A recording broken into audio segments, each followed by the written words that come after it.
नमस्कार, बहुत बहुत स्वागत है न्यूज 21 में आप सबका। मैं हूं आपके साथ रितिका पांडे। हमारा खास बुलेटिन अपना उत्तर प्रदेश देख रहे हैं। बस्ती की खबर से शुरुआत करें बुलेटिन की, जहां आपको बता दें जिला अस्पताल में एक अजीब मामला सामने आया है। इमरजेंसी वार्ड में लोग ऐसे व्यक्ति को पकड़कर जो लाए हैं जो खुद को सीनियर डॉक्टर बताकर गंभीर मरीजों का इलाज कर रहा था। आपको बता दें आरोपी राजकुमार का नाम है। आरोपी राजकुमार नाम का व्यक्ति बिना वैध प्रमाण के मरीजों का उपचार कर रहा था। बता दें रुदाली थाना क्षेत्र के लक्ष्मी नारायण अपनी पत्नी को गंभीर हालत में भर्ती कराने आए थे। 2 घंटे तक इलाज नहीं मिलने पर मरीज की तबीयत बिगड़ गई और उनकी मौत हो गई है। जब लोगों ने आरोपी से दवा और इलाज के बारे में पूछा तो उसने बहाने बनाने शुरू कर दिए। बता दें शक होने पर उसे पकड़कर पुलिस के हवाले कर दिया गया है, जहां जिला अस्पताल के SIC डॉक्टर खालिद रिजवान ने बताया है कि आरोपी के खिलाफ परिजनों से तहरीर लेकर FIR दर्ज की गई है। बस्ती से दिलीप पांडे की रिपोर्ट। जब हमने भर्ती करवाया तो हमने देखा कि हमारे इमरजेंसी वार्ड में जो है एक डॉक्टर घूम रहा है जो खुद को सीनियर डॉक्टर बता रहा था।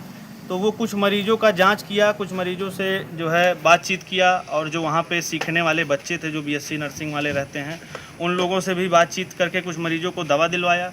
उसके बाद जब इस सीरियस मरीज के पास जब वो आया तो हमने उनसे, जब वह मरीज़ सीरियस हो गया, जब उसका कोई दवा पिछले 2 घंटे से नहीं चला, तो उस मरीज़ से जब हमने डॉक्टर से हमने पूछा कि क्या आप यहाँ के सीनियर डॉक्टर हैं, तो उन्होंने कहा हाँ मैं सीनियर डॉक्टर हूँ। तो जब जो है उनसे दवा करने के लिए पूछा गया तो वो कहे कि मैं अभी उससे वार्डन से पूछ के बताता हूँ कि क्या दवा करना है। अगर वो सीनियर थे तो क्या उनको वार्डन से पूछने की ज़रूरत पड़ती? साधु संतों पर हो रही अमर्यादित टिप्पणियों पर और सोशल मीडिया ट्रोलिंग के खिलाफ हिंदू समाज ने सड़कों पर प्रदर्शन किया है। शहर के विभिन्न हिस्सों से बड़ी संख्या में लोग जुटे हैं और हाथों में संतों की तस्वीरें लेकर नारेबाजी की है। प्रदर्शनकारियों ने कहा है कि संत समाज के मार्गदर्शक हैं और उनके अपमान को किसी भी हालत में बर्दाश्त नहीं किया जाएगा। महिला और युवा प्रदर्शनकारियों ने चेतावनी दी है कि यदि अपमान करने वालों के खिलाफ कार्रवाई नहीं हुई तो आंदोलन और तेज किया जाएगा। साथ ही साधु संतों का अपमान नहीं सहेंगे और संतों की जय, धर्म की जय जैसे नारे पूरे प्रदर्शन में गूंजते रहे। हिंदू समाज ने जिला प्रशासन और सरकार की मांग की है कि ऐसे लोगों की पहचान कर कड़ी कार्रवाई की जाए ताकि संतों की गरिमा और समाज की परंपराओं का सम्मान बना रहे। मुरादाबाद से ब्यूरो रिपोर्ट देख रहे हैं आप। नहीं, उन्होंने बिल्कुल ठीक ही कहा है। महिलाओं के लिए ही तो कहा है कि आजकल जो देखे होते हैं कांड होते हैं वो इस चीज को लेकर गलत ही होते हैं। तो कपड़ों को लेकर टिप्पणियां होती हैं, पहनावे पे लेकर टिप्पणियां होती है कि हम पहनते नहीं है।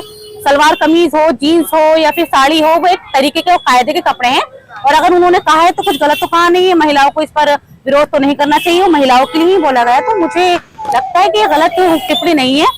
ठीक है, अगर वो बोल रहे हैं तो उसको लेकर चलिए, गलत थोड़ा ना बोल रहे हैं। मैं तो उनके बिल्कुल पक्ष में हूँ और मैं चाहूंगी कि महिलाएं इसको फॉलो भी करें। जी, आज जो है हम संपूर्ण हिंदू समाज के साथ यहाँ पर एकत्रित हुए हैं। अपने जो साधु संत हैं जिन्होंने अभी कुछ बयान दिए थे, जिनके विरोध में काफी लोगों ने उनका बहुत ही ज्यादा आपत्तिजनक बयान को आपत्तिजनक बता दिया और बोला कि साधु संत जो है ये कल्चर पर, हमारी संस्कृति पर सवाल उठाते हैं। इस तरह का ऐसा कुछ उन्होंने बयान नहीं दिया था। उन्होंने कुछ महिलाओं के लिए इस तरह के जवाब दिए थे कि जो कि सही था, उस चीज पर महिलाओं ने विरोध करा। कोई मिला के बात यह है कि अगर आप और इसी बीच खबर देख रहे हैं बुलेटिन में, जहां बता दें पनवाड़ी ब्लॉक के नगारा घाट क्षेत्र के ग्राम मसूदपुरा में दबंगों ने गरीब परिवार के घर का सारा सामान बाहर फेंकते हुए लूटपाट की है। पीड़ित लाल खां मंसूरी के अनुसार दबंगों ने एक जोड़ी सोने की झुमकी, 2 चांदी की पायल, एक सोने का लॉकेट और अन्य कीमती सामान उठाया और धमकी दी है कि आवाज उठाने पर उसके इकलौते बेटे को मार देंगे। लाल खां ने बताया है कि मकान पिछले 10 सालों से उसके परिवार के ही नाम है, लेकिन दबंग लोग कब्जा करने के लिए आए हुए थे। बता दें नगारा घाट चौकी इंचार्ज देवेंद्र ने कहा है कि मामला जमीनी विवाद से जुड़ा प्रतीत हो रहा है। थाना पनवाड़ी प्रभारी निरीक्षक अर्जुन सिंह ने जांच की पुष्टि करते हुए दोषियों के खिलाफ कड़ी कार्रवाई का आश्वासन दिया है। गांव में घटना के बाद दहशत का माहौल है और ग्रामीणों ने सुरक्षा सुनिश्चित करने की मांग की है। महोबा से इफ्तिखार अली की रिपोर्ट। खबर देख रहे हैं जहां बुलेटिन में अगली कानपुर देहात में भारतीय जनता पार्टी अंदरूनी खींचतान से जूझ रही है। सांसद देवेंद्र सिंह भोले और राज्य मंत्री प्रतिभा शुक्ला के बीच बढ़ते राजनीतिक तनाव ने पार्टी में नया मोड़ ले लिया है। हाल में ही एक निजी होटल में वरिष्ठ कार्यकर्ताओं ने प्रेस वार्ता कर चारों विधायक पर भ्रष्टाचार और बाहरी पार्टी से आने का आरोप लगाया है। बता दें आपको, पूर्व जिला अध्यक्ष और वरिष्ठ ब्राह्मण नेताओं ने कहा है कि प्रतिभा शुक्ला और उनके पति पूर्व सांसद अनिल शुक्ला वारसी वरिष्ठ कार्यकर्ताओं का अपमान कर रहे हैं और जातीय नारेबाजी से माहौल बिगाड़ने की कोशिश कर रहे हैं। प्रेस वार्ता की वीडियो सोशल मीडिया पर वायरल हुए हैं, जिससे पूर्व सांसद अनिल शुक्ला वारसी और उप मुख्यमंत्री ब्रजेश पाठक के बीच तीखी बात हुई है। साथ ही अकबरपुर से बीजेपी की उम्मीदवार को हराने के लिए सपा को समर्थन की अपील भी सामने आई है। पार्टी में बनी खेमेबाजी आगामी विधानसभा चुनाव से पहले बीजेपी के लिए बड़ी चुनौती बन सकती है। कानपुर देहात से शुभ त्रिवेदी की रिपोर्ट। ये प्रेस वार्ता भारतीय जनता पार्टी में जो उठापटक हो रही है 1 महीने से, उसके लिए की गई। उद्देश्य ये था कि यहाँ पे जातिगत और अपने फैंस क्लब और भारतीय जनता पार्टी का ओरिजिनल कार्यकर्ता जो उसमें बंटवारा करने का काम चल रहा है। ये लोग जब सपा महानगर के अध्यक्ष थे अनिल वारसी जी, तो इन्होंने इसी तरीके से कृत करके बसपा में आए। बसपा में इनका उद्देश्य पूर्ति हुई, पत्नी विधायक हो गई, स्वयं सांसद हो गए, और ये जब उद्देश्य पूरा हो गया, जैसे भारतीय जनता पार्टी की लहर आई, तो उसी उद्देश्य को पूरा करने के लिए इन्होंने बसपा को गाली गलौज करी, वहाँ के नेताओं को गाली गलौज करी। खबर देख रहे हैं, जहां जिले के मदारपुर गांव के ग्रामीण विकास की कमी को लेकर आज भी संघर्ष कर रहे हैं लोग।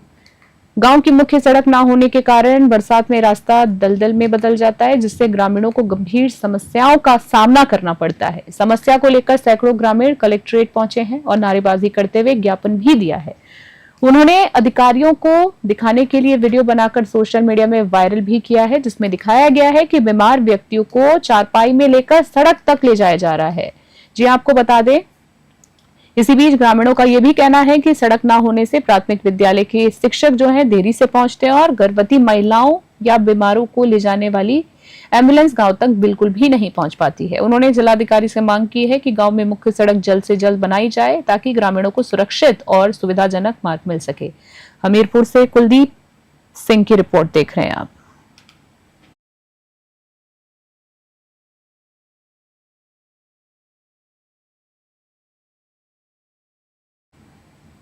और ऐसे खबर देख रहे हैं बुलेटिन में अगली, जहां आपको बता दें, खबर आ रही है सरकार द्वारा प्रदेश भर में चलाए जा रहे टीकाकरण अभियान के तहत औरैया के बरमहूपुर प्राथमिक विद्यालय में कार्यक्रम आयोजित किए जा रहे हैं। जी हां, आपको बता दें, इसी अवसर पर डीएमसी यूनिसेफ नरेंद्र शर्मा और हेल्थ सुपरवाइजर मंजू अवस्थी ने बच्चों को डीटीटी टीके के महत्व के बारे में जानकारी दी है। उन्होंने बताया है कि ये टीका बच्चों को डिप्थीरिया और टिटनेस जैसी गंभीर बीमारियों से सुरक्षित रखता है। कार्यक्रम के दौरान बच्चों में उत्साह देखने को मिला है और उन्होंने कार्यक्रम में सक्रिय भागीदारी भी दिखाई है। साथ ही अभिभावकों को भी बच्चों का समय पर टीकाकरण कराना सुनिश्चित करने का संदेश दिया गया है। इस पहल से बच्चों की स्वास्थ्य सुरक्षा और जागरूकता बढ़ाने में मदद मिलेगी। साथ ही स्वास्थ्य विभाग ने कहा है कि जिले भर में इस अभियान को निरंतर जारी रखा जाएगा। औरैया से आशुतोष अवस्थी की रिपोर्ट। रामपुर से खबर देख रहे हैं बुलेटिन में, जहां बता दें, रामपुर पुलिस अधीक्षक विद्यासागर मिश्रा ने थाना शहजाद नगर का आकस्मिक निरीक्षण किया है। निरीक्षण के दौरान उन्होंने थाना कार्यालय में बने अपराध रजिस्टर, त्यौहार रजिस्टर, साथ ही मालखाना रजिस्टर, विवेचना रजिस्टर, फ्लाई शीट आदि का रखरखाव और प्रविष्टियों की जांच की है। इसके साथ ही थाना परिसर में बने साइबर सेल, कंप्यूटर कक्ष, महिला हेल्प डेस्क, भोजनालय और मालखाना का भी निरीक्षण किया है। एसपी ने विभिन्न पोर्टल पर जाने वाली फीडिंग और साइबर सेल की कार्यप्रणाली की समीक्षा की है और आवश्यक दिशा निर्देश भी दिए हैं। अधिकारियों को निर्देश दिए गए हैं कि कार्यप्रणाली में सुधार और रखरखाव का ध्यान रखा जाए। इस निरीक्षण से थाना प्रशासन की कार्य क्षमता और नागरिकों को बेहतर सेवा देने की प्रक्रिया को मजबूत बनाने के उद्देश्य जो है वो सामने आया है। रामपुर से शाहबाज खां की स्पेशल रिपोर्ट देख रहे थे आप।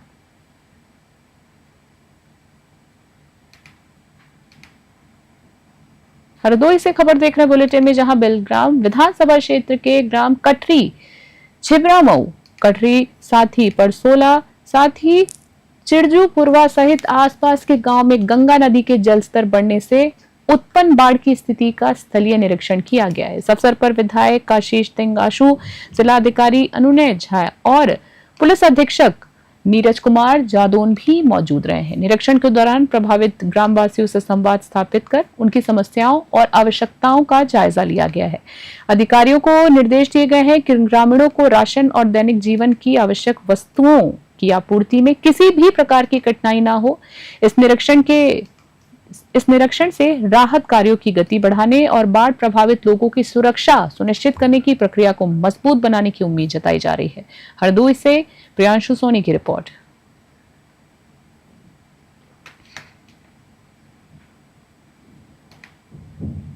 अगली खबर देख रहे हैं, जहां पावर हाउस जाने के लिए उचित रास्ता न होने के कारण संविदा विद्युत कर्मियों को रोजाना जान जोखिम में डालकर ड्यूटी पर जाना पड़ता है। इस दौरान फीडर मैनेजर गौतम साहनी मेट के रास्ते जा रहे थे, तभी सांप ने उन्हें काट लिया है। उन्हें तुरंत बेलघाट सामुदायिक स्वास्थ्य केंद्र में भर्ती कराया गया है, जहां उपचार के बाद उनकी स्थिति सामान्य बताई जा रही है। स्थानीय कर्मियों ने बताया है कि वर्षों से पावर हाउस तक कोई सुरक्षित मार्ग नहीं बनाया गया है और बरसात में मौसम में खतरा और भी ज्यादा बढ़ जाता है। वहीं बता दें, कर्मचारियों ने सवाल उठाया है कि जब पावर हाउस में ड्यूटी अति आवश्यक है, तब भी जनप्रतिनिधि इस गंभीर समस्या पर अब तक संज्ञान क्यों नहीं ले रहे हैं। बड़ा सवाल है अपने आप में, क्योंकि घटना के बाद कर्मचारियों में भय और आक्रोश का माहौल देखा जा रहा है। गोरखपुर से अनूप कुमार की रिपोर्ट देख रहे हैं आप। बस्ती से खबर देख रहे हैं बुलेटिन में, जहां बता दें, पेकोलिया थाना क्षेत्र के लक्ष्मीनगर वार्ड में रास्ते के विवाद को लेकर बीजेपी महिला मोर्चा की क्षेत्रीय अध्यक्ष शैल जायसवाल और नगर पंचायत चेयरमैन प्रबल मलानी के बीच जमकर झड़प हो गई है। जी आपको बता दें, शैल जायसवाल और नगर पंचायत चेयरमैन प्रबल मलानी के बीच झड़प हो गई, जहां घटना में दोनों पक्ष लाठी, डंडा और ईंट लेकर आमने सामने उतर आए हैं। चेयरमैन प्रबल मलानी दबंगों के साथ रातों रात रास्ता कब्जा कर दीवारें गिराने पहुंचे, जबकि बीजेपी नेत्री शैल जायसवाल दीवार बनवा रही थी। बता दें आपको, दोनों ने एक दूसरे पर गुंडागर्दी और रास्ता कब्जा करने के आरोप लगाए हैं। झड़प का वीडियो सोशल मीडिया पर वायरल हो रहा है। इस बीच मारपीट और विवाद की सूचना पर पकोलिया पुलिस मौके पर पहुंची और दोनों पक्षों ने एक दूसरे के खिलाफ शिकायत भी दर्ज कराई है। इसी बीच आपको बता दें, पुलिस ने मामले की जांच शुरू कर दी और दोनों नेताओं को शांत करने का प्रयास कर रही है। बस्ती से दिलीप पांडे की रिपोर्ट।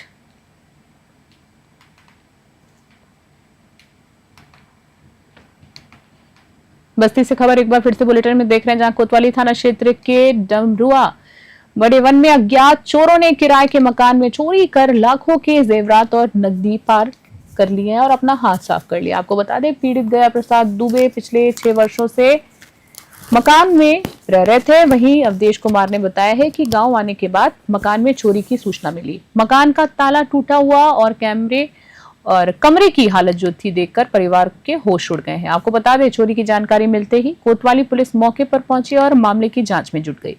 पुलिस ने कहा है कि अज्ञात चोरों की तलाश जारी है। क्षेत्र में बढ़ती चोरी की घटनाओं से ग्रामीणों में सुरक्षा को लेकर चिंता का माहौल बना हुआ है। बस्ती से दिलीप पांडे की रिपोर्ट।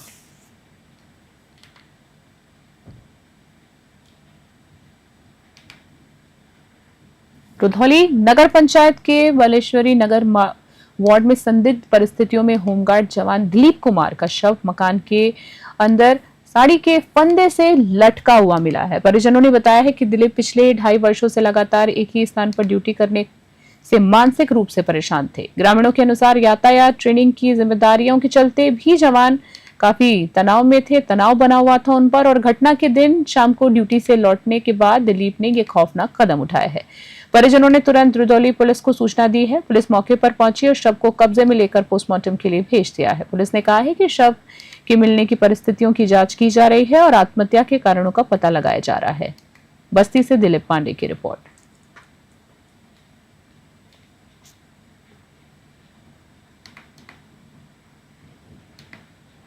खबर देख रहे हैं, जहां एसओजी और सर्विलांस टीम को मुखबिर की सूचना पर बड़ी सफलता मिली है। पुलिस ने 2 गौ तस्करों को गिरफ्तार कर लिया है, जिनमें से एक आपको बता दें संत कबीर नगर और दूसरा बस्ती का रहने वाला बताया जा रहा है। इसी बीच एसपी ने बताया है कि पकड़े गए दोनों आरोपियों के अन्य साथियों की भी जल्द गिरफ्तारी की जाएगी। मौके से 5 गौवंश, पिकअप और रस्सी सहित अन्य सामान बरामद किए गए हैं।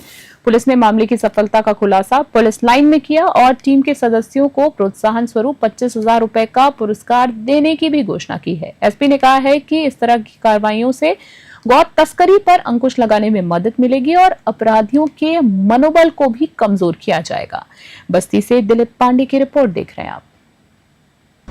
हम लोगों का लगातार अभियान जारी है, बिल्कुल जीरो टॉलरेंस की पॉलिसी है और इसी के तहत आज छावनी थाना की पुलिस और जनपद की एसओजी और सर्विलांस की टीम के एक ज्वाइंट ऑपरेशन से हम लोगों ने गौ तस्करी के गैंग को पकड़ा है, जिसमें कि हम लोगों को फिलहाल 2 लोगों की गिरफ्तारी हम लोगों ने की है। इसमें एक है अबरार जो कि संत कबीर नगर का रहने वाला है और एक है राकेश सोनकर जो कि यही जनपद बस्ती का रहने वाला है। इन दोनों लोगों के इतिहास से आपराधिक इसी तरह के अपराधों में ये लगातार लिप्त रहे हैं। इनको जब हम लोग को सूचना मिली थी मुखबिर के माध्यम से कि ये कुछ गौवंशीय पशुओं को लेके जा रहे हैं, तो घेराबंदी करके इनकी गिरफ्तारी कराई गई, जिसमें 5 गौवंशीय पशु हम लोगों को बरामद हुए। जो पिकअप इस्तेमाल की जा रही थी वो बरामद हुई, रस्से जिससे वो बांध रहे थे वो बरामद हुए हैं। हम लोगों का वही अगली खबर देख रहे हैं बुलेटिन में, जहां आपको बता दें खुर्जा देहात क्षेत्र में राहगीरों से छिनौती करने वाले गिरोह के 2 सदस्यों और पुलिस के बीच मुठभेड़ हो गई है। जी आपको बता दें मुठभेड़ के दौरान पुलिस की गोली से गैंग का सदस्य जुनैद घायल हो गया, जबकि उसका साथी मौके से फरार हो गया। हाल में ही जुनैद ने इस क्षेत्र में राह चलते राहगीरों से मोबाइल फोन लूटने की वारदात को अंजाम दिया था। पुलिस ने घायल जुनैद के कब्जे से लूटा गया मोबाइल, तमंचा और जिंदा कारतूस बरामद किया है। फरार साथी की तलाश में पुलिस टीम जो है लगातार दबिश दे रही है। वहीं थाना खुर्जा देहात के अधिकारियों ने बताया है कि मुठभेड़ के दौरान सुरक्षा बलों की सतर्कता और कार्रवाई से गिरोह के अन्याय को रोकने में मदद मिली है। इसी बीच पुलिस ने क्षेत्र में और अधिक सतर्कता बरतने के निर्देश भी जारी किए हैं। बुलंदशहर से सचिन पांडे की रिपोर्ट देख रहे हैं आप। आज दिनांक 18 अगस्त 2025 को थाना खुर्जा देहात पुलिस किर्रा मोड़ के पास चेकिंग कर रही थी। इसी दौरान 2 संदिग्ध बाइक सवार व्यक्तियों को पुलिस पार्टी के द्वारा रुकने का इशारा किया गया।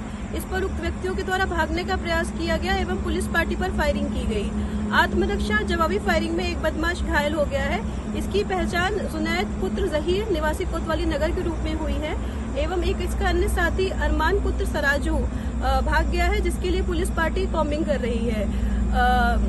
पूछताछ में यह बात आई है कि यह राह चलते लोगों से मोबाइल छीनने की घटना कारित करते थे। ये शातिर किस्म के अपराधी हैं जिनपे संगीन धाराओं में मुकदमा भी पंजीकृत है।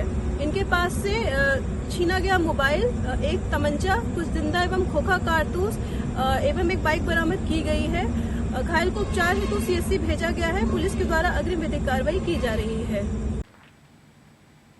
बहराइच से खबर बुलेटिन में, जहां आपको बता दें डीएम अक्षय त्रिपाठी ने जिले के प्रमुख गौ आश्रय स्थलों का निरीक्षण किया है। जी आपको एक बार फिर से खबर बता दें, जहां डीएम अक्षय त्रिपाठी ने जिले के प्रमुख गौ आश्रय स्थलों का निरीक्षण किया है और संरक्षित गौवंश की व्यवस्था का जायजा भी लिया है। जी संरक्षित गौवंश की व्यवस्थाओं का जायजा लिया गया है। साथ ही डीएम ने कुंडासर, परसेंडी और प्यारेपुर गौ आश्रय स्थल का दौरा किया, जहां उन्होंने गौवंश को गुड़, चना और फल खिलाकर सेवा की है। इस अवसर पर डीएम ने गौ सेवा परिसर में पौधारोपण भी किया और छायादार स्थान के लिए ट्री गार्ड के साथ पौधारोपण के निर्देश भी दिए हैं। साथ ही बीमार और कमजोर पशुओं की विशेष देखभाल सुनिश्चित करने के निर्देश जारी किए हैं। डीएम ने अधिकारियों से कहा है कि गौवंश की सुरक्षा और स्वास्थ्य पर विशेष ध्यान दिया जाए।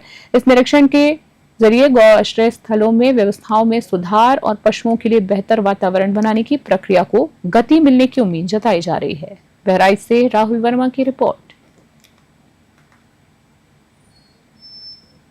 3 गौशालाओं का निरीक्षण किया गया। अभी हम यहाँ पे प्यारेपुर गौशाला में एक जनपद में जितनी भी गौशाला हमारी संचालित है उसमें कॉमन लेवल ऑफ सर्विस और व्यवस्थाएं क्या है वो आज जानने के लिए प्रयास किया जा रहा है। जो इसमें वृक्षारोपण से संबंधित, खाद, गोबर से खाद बनने से संबंधित और नर और मादाओं के अलग इंक्लोजर हो, उससे संबंधित एक कॉमन चीज़ें यहाँ पे बताई गई और वही निर्देश समस्त और गौशालाओं को भी दिए जाएंगे। खबर देख रहे हैं, जहां कटानिया घाट वन क्षेत्र के ककराहा रेंज में एक किसान पर मगरमच्छ ने अचानक हमला कर दिया है। थाना मोतीपुर के ग्राम रम टेरिया निवासी सैफू अपने खेत में धान की निदाई कर रहा था, तभी खेत के बगल में बने छोटे से पानी के सोते में बैठे मगरमच्छ ने उस पर हमला कर दिया है। इसी बीच गंभीर रूप से घायल सैफू को देख उनकी पत्नी ने दौड़कर आधा घंटे तक मगरमच्छ से संघर्ष किया और पति को सुरक्षित बाहर निकाला है। गंभीर घायल को पहले स्थानीय अस्पताल ले जाया गया, जहां डॉक्टरों ने हालत गंभीर देखते हुए उन्हें मेडिकल कॉलेज में रेफर कर दिया गया है। बता दें, घटना से क्षेत्र में सनसनी फैली हुई है और वन विभाग की सूचना भी दी गई है। पुलिस और वन विभाग मामले की जांच कर रहे हैं और इलाके में सुरक्षा के उपाय बढ़ाने की तैयारियां तेजी से शुरू हो गई हैं। बहराइच से राहुल वर्मा की रिपोर्ट।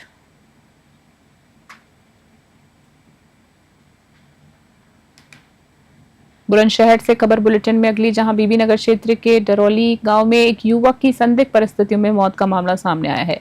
ग्रामीणों ने नीम नदी में युवक का शव देखा और तुरंत पुलिस को सूचना दी। पुलिस के साथ फॉरेंसिक टीम भी मौके पर पहुंची और शव का पंचनामा भरकर पोस्टमार्टम के लिए भिजवाया गया। इसी बीच आपको बता दें, मृतक की पहचान सोलोनी निवासी गोलू सोनू के रूप में हुई है। बताया गया है कि गोलू क्रशर पर रहकर मजदूरी का काम करता था। पुलिस मामले की जांच में जुटी हुई है और शव मिलने के कारण मौत की वास्तविक वजह जानने के लिए फॉरेंसिक टीम द्वारा जांच भी की जा रही है।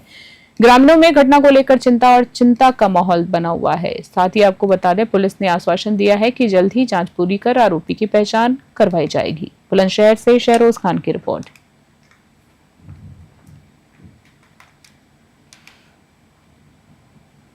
कानपुर से बुलेटिन में खबर देख रहे हैं अगली, जहां आपको बता दें, शराब के नशे में धुत पड़ोसी युवक ने बुजुर्ग को डंडे से बेरहमी से पीट डाला है। गंभीर रूप से घायल बुजुर्ग को सीएससी सरसौल से LLR अस्पताल में ले जाया गया है, जहां सोमवार सुबह डॉक्टरों ने उन्हें ठीक बताकर घर भेज दिया। हालांकि पुलिस ने कार्रवाई की बात कहकर उन्हें थाने बुलाया। साथ ही थाने की चौखट पर ही बुजुर्ग ने दम तोड़ दिया है।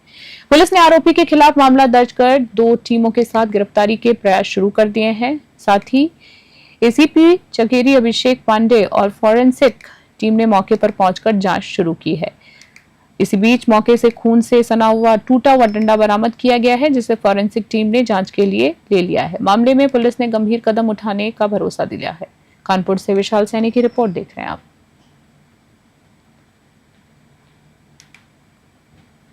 ये नरवल थाना क्षेत्र के अंतर्गत एक गांव है करवेगवा। इसमें एक शिव शंकर मिश्रा व्यक्ति हैं जिनकी उम्र 75 वर्ष है। इनके पड़ोसी जिसका नाम टीटू है, उसके द्वारा मारपीट किए जाने की सूचना मिली थी। सूचना पे एक अभियोग पंजीकृत किया गया था। तब आज ये पता चला है कि उनकी मृत्यु हो गई है। इसमें जो बॉडी पंचायतनामा के लिए हाईलाइट भेज दिया गया है। साथ ही साथ जो अभियुक्त है उसकी गिरफ्तारी हेतु टीमें लगा दी गई हैं और यहाँ पे फील्ड यूनिट की टीम आ रही है। घटनास्थल का निरीक्षण किया जा रहा है। जो भी इसमें विधिक कार्रवाई है पुलिस के द्वारा की जा रही है। और इसी बीच खबर देख रहे हैं, जहां जनपद के नगर कोतवाली क्षेत्र स्थित ईट गेट के पास एक गाय तड़पती हुई मिली। सूचना पर गौरक्षा सेना के महामंत्री नासिर चौधरी मौके पर पहुंचे। उन्होंने तुरंत नगर पालिका की गाड़ी बुलाकर घायल गाय को इलाज के लिए भेज दिया। आपको बता दें, नासिर चौधरी ने बताया है कि उनका संगठन मुस्लिम संगठन है, जिसे गौरक्षा के नाम से चलाया जा रहा है। आपको बता दें, उन्होंने कहा है कि संगठन पूरी तरह ईमानदारी से गौरक्षा का काम करता रहेगा और समाज के हर वर्ग में सहयोग की अपेक्षा भी रखता है। हापुड़ से मोनिश खान की रिपोर्ट।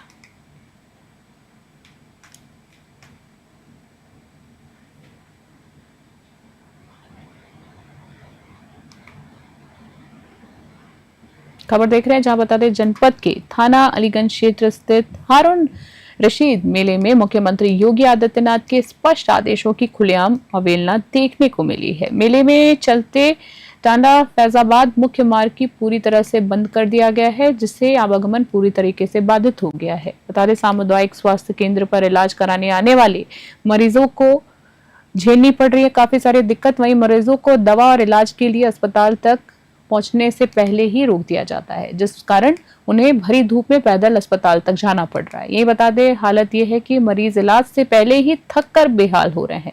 गौरतलब है कि मुख्यमंत्री के आदेश के मुताबिक किसी भी हालत में मुख्य मार्ग बाधित नहीं किया जाना चाहिए। यहाँ तक कि सड़क पर नमाज पढ़ने पर भी प्रतिबंध लगाया गया है। इसके बावजूद उर्स के दौरान मुख्य मार्ग को रोककर प्रशासनिक लापरवाही का खुला प्रदर्शन किया जा रहा है।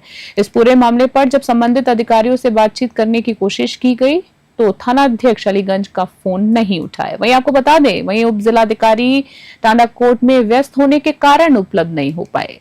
अंबेडकर नगर से मिनुतल्ला की विशेष रिपोर्ट।